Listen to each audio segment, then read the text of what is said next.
I had sworn I would die alone before I let a man have the light. But when that stranger came up the cliff road, soaked and shaking, and lifted his eyes to my face, he began to weep openly, the way a child weeps without shame.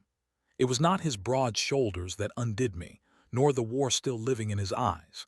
It was that tear, falling for a reason I would not understand until much later, a reason that had nothing to do with what I assumed.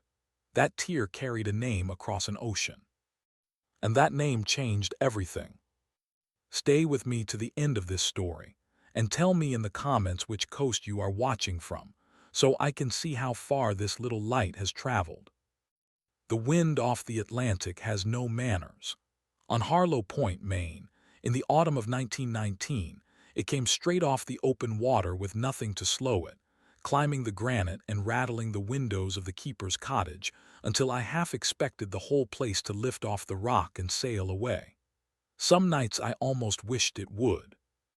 I stood at the kitchen window most evenings, my reflection thin in the black glass, the single oil lamp behind me, and above me, always above me, the great lamp turning in the tower, sweeping its long arm of light across the water again and again and again, the way it had every night of my life. My name is Eleanor Calloway, though no one in the village of Harlow ever called me anything but Nell, or behind my hand, the keeper. At 29, I was what the women at the harbor church considered a lost cause. Poor Nell, they whispered, all alone on that rock, too proud to take a husband, too stubborn to leave. They did not understand. They could not. They had not sat beside their father through the long winter, his lungs filled and emptied and filled again, until one gray morning they simply stopped. They had not waited 4 years for a brother to come home from France, only to receive a folded flag and a letter that said asterisk missing, presumed asterisk, and then nothing, ever again. They had not learned what I had learned, that the people you love are only borrowed, that the sea gives nothing back, and that wanting someone is a debt that always, always comes due. So I had built my walls of granite and salt, and I kept the light. I had been offered marriage, of course. Men do not like to see a woman holding something alone. There was the harbor master's nephew, who proposed by explaining how much more efficiently the lighthouse contract could be managed by a man's name. There was the widowed cooper from up the coast, who told me plainly that he needed someone to raise his 4 boys, and I needed someone to do the heavy work, and we might as well be sensible about it. I told him I would rather be sensible about staying alone. Every one of them, when I looked at their faces, was looking past me, at the tower, at the cottage, at the keeper's wages, at a pair of hands to do their washing. Not one of them was looking at asterisk me asterisk. I had decided long ago that I would never hand my life to a man who wanted the light more than he wanted the woman who kept it. And the light, I told myself, was enough. It had to be. The light asked nothing of me but everything, and everything was the one thing I knew how to give. It was a raw afternoon late in October when Cora Bishop came up the road on her own 2 feet, which meant she was angry, because Cora drove her cart for everything else. She ran the only store in Harlow, a low cluttered room that smelled of tar and tea and dried fish, and she was the nearest thing I had to a friend, mostly because she was too practical to gossip and too busy to pity me. She came into my kitchen without knocking, set a sack of flour on my table, and looked at me the way a captain looks at weather. "They're moving against you," she said. I poured her tea before I answered. "Who is asterisk they?" "The council. Doyle's been at them all month." She wrapped her chapped hands around the cup. "Your father's debt, Nell.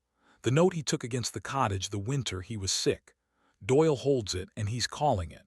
And he's whispering in every ear that'll hold still that a woman can't keep a federal light, that it's only a matter of time before you let the lamp go dark some night and a boat full of Harlow men goes down on the Sisters." The Sisters were the 2 black reefs that lay off the point like a pair of drowned hands. My light was the only thing that stood between them and every vessel that ran this coast. "I have never let the lamp go dark," I said, "not one night." "I know that, they know that, it doesn't matter." Cora leaned across the table, her dark eyes fierce. Doyle wants the contract handed to his own man, and he wants the cottage besides, and he's found a way to get both wearing the face of public safety. You've got till the new year to settle the note, or they take it to the district and you lose all of it. The light, the roof, the work, everything. I felt the old cold settle into me, the cold I knew better than any other feeling. Everything. Of course. That was the way of it. You held something with both hands and the world simply waited until you were tired enough to drop it. Cora watched me go still and her voice changed, dropped lower. There's something else. A man came into the store this morning, a stranger. Off the coastal steamer, I think, looked half dead from the crossing, green as a winter apple. He asked me the road to the Callaway light. Asked it like the words cost him something. What man? I don't know him, soldier by the coat, young but old in the face the way they all come back now. She stood and gathered her shawl. I told him the road. I'm telling you he's coming. Do with that what you like. At the door she paused. You're dying out here, Nell, slow, like a lamp running out of oil. And for what? To prove a point to men who aren't even watching. She left me with that, the way she always left me with the hardest thing she could carry. I did not have to wonder long who the man was. I saw him from the tower as the afternoon went gray, a dark figure laboring up the cliff road against the wind, and the first thing I understood about him was that he was afraid. Not of me. Of the water. He kept to the very inland edge of the path, as far from the drop and the surf as the road allowed, and twice he stopped and pressed a hand flat against the granite as if the solid rock were the only thing keeping him on the earth. A grown man, a soldier by his coat, frightened of the sea like a child. On any other day I might have laughed. He reached the cottage as the light failed, and I went out to meet him before he could knock, because I have never liked anyone to think they have surprised me. He was tall, broad through the shoulders, with a soldier's coat gone shabby at the cuffs and a face weathered beyond his years. He carried one canvas bag and held it against his chest like it might float away. Up close I could see he was soaked to the bone and shivering, and not only from the cold. Miss Calloway, his voice was rough, salt-scoured, Eleanor Calloway. I'm the keeper, I said, which was my answer to everything. And then he looked at my face, truly looked, the way none of those other men ever had, and I watched something break open in him. His jaw worked. His eyes filled, and then a single tear slipped loose and ran down through the grime of his journey, and another after it, and he did not lift a hand to stop them. He simply stood in the wind and wept at the sight of me, and God forgive me, I thought I knew exactly what it was. Another lonely man, I thought, come all this way on the strength of some story he'd built about the lonely lighthouse keeper, undone now that the story had a face. I had seen lesser versions of it before. I felt my walls go up like the tide coming in. Whatever you've come for, I said more sharply than I meant, I'll tell you what I tell all of them. The light isn't for sale, and neither is anything else here. He flinched as though I'd struck him and wiped his face with the back of his hand, embarrassed. I'm sorry, he said. I'm not, that's not, he stopped, gathered himself the way a man braces against a wave. My name is Henry Vance. I haven't come for the light, Miss Calloway, or for you. I've come to keep a promise. If you'll give me one night out of the weather, I'll give you what I carried here, and then I'll go and trouble you no further. There was something in the plainness of it that stopped my hand on the door. He was not pleading and he was not charming. He was a man holding something heavy that he badly wanted to set down. Against every rule I had made for myself, I stepped back and let him in. I gave him my father's chair by the stove and a blanket, and I made coffee, real coffee, which I hoarded because whatever else he had crossed an ocean and climbed my cliff, and there are some courtesies the sea teaches you not to refuse. He sat shaking until the warmth reached him, his eyes going up again and again, to the window where the beam of the lamp swept past in its slow turning. You're afraid of the water, I said. It was not a question. A short, broken laugh. I'm ashamed to say I am. I grew up far inland, never saw the ocean till the troopship took us across, and I was sick the whole crossing both ways. Coming up that road today with the surf below, he shook his head. I kept thinking the rock would tip me in. A soldier afraid of a little water. Samuel used to, and there he stopped, as if he had walked into a wall in the dark. The cup went still in my hands. What did you say? He set his own cup down very carefully on the floor beside the chair. Then he reached into the canvas bag that had not left his side, and he drew out a bundle of letters tied with a length of brown twine, salt-stained, soft from handling, and beneath them a small flat object wrapped in a square of oilcloth. Samuel Calloway, he said quietly, was the finest man I ever knew. He pulled me out of more trouble than I can count. We were 2 years in the same mud, the two of us, and he talked about you the whole time, Nell this and Nell that, my sister who keeps the light, who can outwork any man on the coast, who's too stubborn to be lonely and too lonely to admit it. I knew your face before I ever saw it, Miss Calloway. I knew this lighthouse before I climbed it. When you opened that door just now, his voice cracked clean through, you were exactly the woman he described. Exactly. And I have been carrying him in my chest for 14 months, and seeing you was like seeing him alive again for 1 second. That's why I wept. Not for you, for him. I'm sorry I let you think otherwise. I could not speak. The kitchen, the wind, the turning light, all of it had gone very far away. Didn't die alone, Henry said. I want you to know that first, because the letter the army sent you wouldn't have. He died in my arms in a field near a town you've never heard of, and the last thing he asked of me was that if I lived and he didn't, I'd come and find his sister and put these in her hands myself. He'd been writing to you the whole war. He never sent them. He said he'd give them to you in person when it was over all at once, so you'd know he thought of you every single day. He made me promise, so I lived and he didn't, and here I am. He held out the bundle. These are yours, they were always yours. I took them. My hands were the hands of a stranger. The top envelope had my name in my brother's careless, slanting hand, Nell. And beneath the twine I could see them all, dozens of them, a year and more of a dead man's days, every one of them turned toward me across an ocean and a war. I had buried my father with my own hands. I had folded a flag and an empty letter and convinced myself I had no grief left to give. And now here was my brother's voice, in my lap, in the stranger's keeping, and the dam I had spent 4 years building gave way all at once. I wept the way Henry had wept on my doorstep, without shame, without trying to stop it. And Henry Vance did the only decent thing a man could do. He said nothing. And he did not reach for me. And he let me grieve in my own kitchen for as long as it took. We sat up most of that night. I read the letters one by one, and where I could not go on, Henry told me the things that went between them, the jokes, the cold, the way Samuel had carved a little wooden gull for every man in the company because his hands needed something to do. He gave me the oilcloth bundle last. It was Samuel's medal, the one the army had said was lost. Henry had carried it through 2 years and 2 ocean crossings rather than let it go into a quartermaster's box. He'd have wanted you to have it, he said, more than he ever wanted it himself. By the gray of morning, I knew 2 things I had not known the day before. The first was that my brother had loved me enough to write to me every day of a war and never tell me. The second was that the frightened, weeping man in my father's chair had crossed the one thing on this earth that terrified him, the water, to put that love into my hands. I had spent my life refusing men who wanted the light.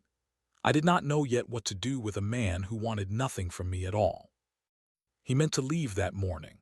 He said the steamer would put in at noon, and his promise was kept, and he had no claim on a single hour more of my hospitality.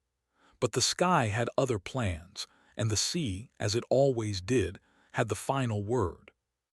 The wind came around to the northeast before midday, and any soul raised on this coast knows what that means.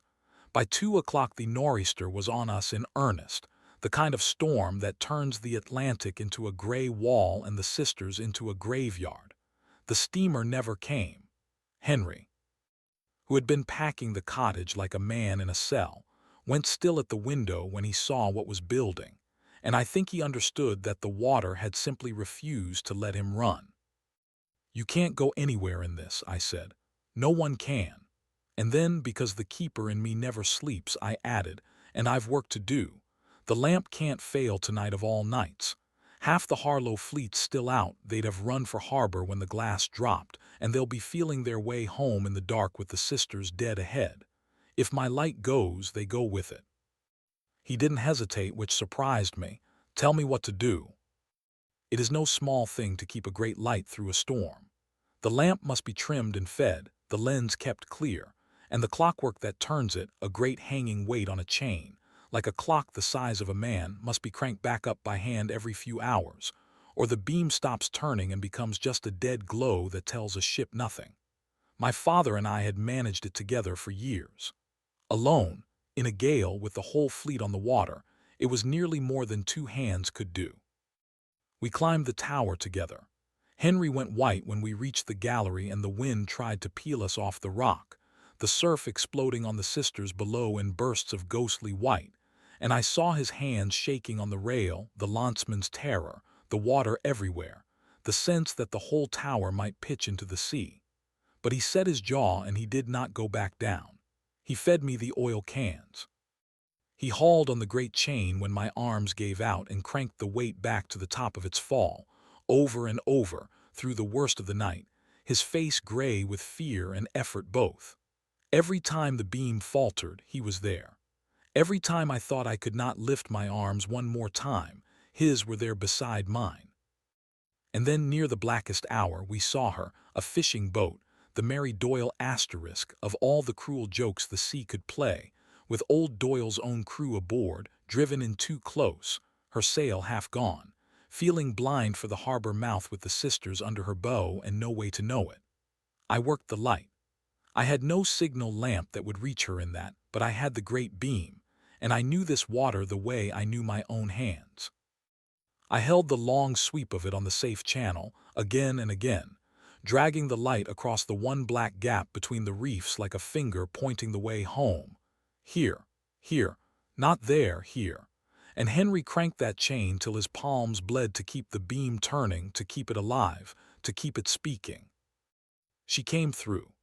God and the light brought her through the gap with feet to spare, and we watched her run on into the harbor and out of the worst of it, and Henry Vance sat down hard on the iron floor of the lantern room and put his bleeding hands over his face, and I do not know to this day whether he was laughing or weeping, and I think he did not know either. "You're afraid of the water," I said when I could speak. "Terrified," he said. "You spent the whole night 10 feet above it." He looked up at me and something passed between us that had no name yet. "Some things," he said, "are worth being afraid for." By dawn the wind had spent itself, and the whole of Harlow knew what had happened on the point. You cannot keep a thing like that quiet in a village that small. The men of the Mary Doyle told it in the store and the church and the tavern, how the keeper's light had reached down into the storm and pulled them through the sisters by hand, how a stranger no one knew had bled on the chain all night to keep it turning. The story ran ahead of any of us, the way the best stories do. Cora Bishop made certain of the rest. When old Doyle 2 days later tried to press his claim before the council, the woman who can't keep the light, the debt unpaid, the contract that ought to go to a proper man, it was Cora who stood up in the back of the room, and behind her stood the 4 men of the Mary Doyle with their caps in their hands, and one of them was Doyle's own son. "My father's note," the young man said, "is paid. I'll pay it myself, every cent, before I'll sit here and listen to him take the roof off the woman who saved my life and the lives of these 3 men beside me." And the room, which had been so willing to whisper, now would not meet old Doyle's eye. The debt was met by a dozen hands before the week was out. The contract stayed where it was. The matter was closed, and Doyle's name was the one that left Harlow that winter, not mine. Henry stayed through all of it, mending his torn hands, sleeping in the little spare room, helping me set the storm damage to rights, a shutter gone, a length of gallery rail bent, the oil store to be reckoned and refilled. He never once spoke of the light as something a man should manage. He asked before he touched a thing. He treated the lighthouse as mine, even as his hands became part of keeping it. And every evening I caught him at the window, watching the beam go round, and I began to understand that he was not lingering. He was trying to find the courage to leave. He found it on a clear, cold morning at the end of the week. He came to me by the oil store with his canvas bag already packed, and that nervous, careful look I would come to know so well. "The steamer's putting in today," he said. "Weather's fair. I've kept my promise, Miss Calloway, and more. I've no right to keep eating your bread and sleeping under your roof. Samuel asked me to find you. He didn't ask me to move in." He tried to smile and didn't manage it. "Thank you for the night and the storm and for letting me give him to you. It was the only thing I had left to do for him, and you let me do it. I won't forget it." And I, who had turned away every man who ever climbed this rock, who had sworn I would die before I handed my life to anyone, I felt the whole of my carefully kept solitude go suddenly, completely intolerable. "Mr. Vance," I said. "Henry," he stopped. "Every man who has ever come up that road wanted something, the light, the land, the wages, a pair of hands to keep his house." My voice was not steady, and I let it not be. "You're the first one who ever came up at wanting nothing from me at all. You came to give, and you've stood at that window every night since aching to go because you think wanting to stay would make you like all the rest." I made myself look at him. "You're not like the rest. And I am asking you to stay, not because I need a keeper. I have kept this light alone and I can keep it alone. I'm asking because I don't want to." He set the bag down very slowly, the way a man sets down something he's afraid to hope he won't have to pick up again. "Nell," he said, "I'm afraid of the water. I know. I'll likely be afraid of it the rest of my life." "Then be afraid of it here," I said, "where there's someone to crank the chain with you." He took my hands in his torn ones, gently, the way he did everything. Then he reached into his coat and drew out the oilcloth bundle, Samuel's medal, and pressed it into my palm and closed my fingers over it. "He'd have liked this," he said, and his eyes filled again, but he didn't look away this time, and neither did I. He'd have liked it more than anything in this world. We were married before the new year by Reverend Ames, in the Harbor Church, with Cora Bishop standing up beside me sharp-eyed and softer than I had ever seen her, and the men of the Mary Doyle, filling a whole pew, and half of Harlow besides, the same half that had once whispered asterisk poor Nell now crowded in out of the cold to watch the keeper take a husband at last. There was no fine ring. Henry had carved one of plain pale wood, a gull, the way Samuel used to carve them, and I have never since seen a ring of gold I would have traded for it. The years that followed were full of the ordinary weather of a life. We kept the light together, the two of us, and never once let it go dark, Henry on the chain, me at the lens, the way we had been since the first night. His fear of the water never fully left him, and it became, of all things, the great running joke of our marriage. The children learned to tease him for keeping to the inland side of every path, and he bore it with the patience of a man who had long since made his peace with being braver than he felt. He took up his old trade besides, carpentry, and the village brought him work, and between the wages and the light and the garden I planted on the one sheltered patch of soil on that whole stony point, we had enough, more than enough.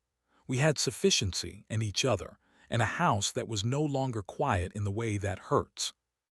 Our first was a boy. We named him Samuel, for the brother who had built the bridge between us with a year of unsent letters, and Henry taught that boy to carve gulls before he could properly hold a knife. Two girls came after, one we called Cora, for the friend who had refused to let me die slowly on my own rock, and one we called by my mother's name. They grew up on the point with the beams sweeping over their beds every night of their lives, never once afraid of the dark, because in our house the light never failed and they knew it never would. On a clear evening many years on, Henry and I sat together on the cottage step while the children, not so small anymore, ran the path below us, keeping, every one of them out of pure habit, to the inland side. His hair had gone to salt and iron. The war had finally loosened its grip on his eyes.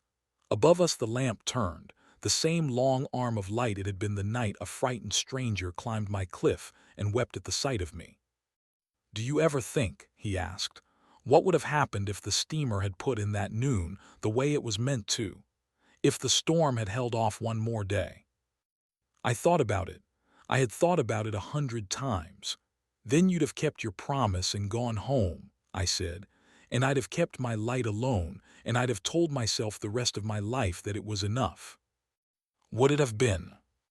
No, I said, it never was, I only didn't know that yet. He took my hand in his, the old scars long since healed white across the knuckles where the chain had cut him. Samuel's medal hung in our kitchen window where it caught the morning. Beside it, the little wooden gull he'd carved me for a ring before he made the proper one. The same sea that had taken my father's strength and swallowed my brother and frightened my husband half to death now ran below us, gone gold in the evening, and it had given me, in the end, the one thing it had never given me before. It had given me back a life. I had been so certain once that grief was a wall, that if I let no one in, no one could be taken from me, and the walls would keep me safe. It took a man too frightened of the water to stand near it, carrying letters from the dead, to teach me the truth my brother must have known all along when he wrote to me every day of a war and never sent a word. Grief is not a wall. Grief is a bridge if you are brave enough to walk across it, and there is always, always someone waiting on the other side if you will only let them in. We do not honor the ones we lose by stopping where they fell. We honor them by carrying their light forward, by keeping it lit, by handing it on. I had never chosen a husband. For 29 years I had let no man closer than my own front step. And then one stranger came up the cliff road and wept for a brother I thought I had finished grieving, and I chose him, not because I needed him, but because, for the first time in my life, I wanted to. I chose this one, and that, in the end, was everything. The light is still turning. It has not gone dark a single night. It never will.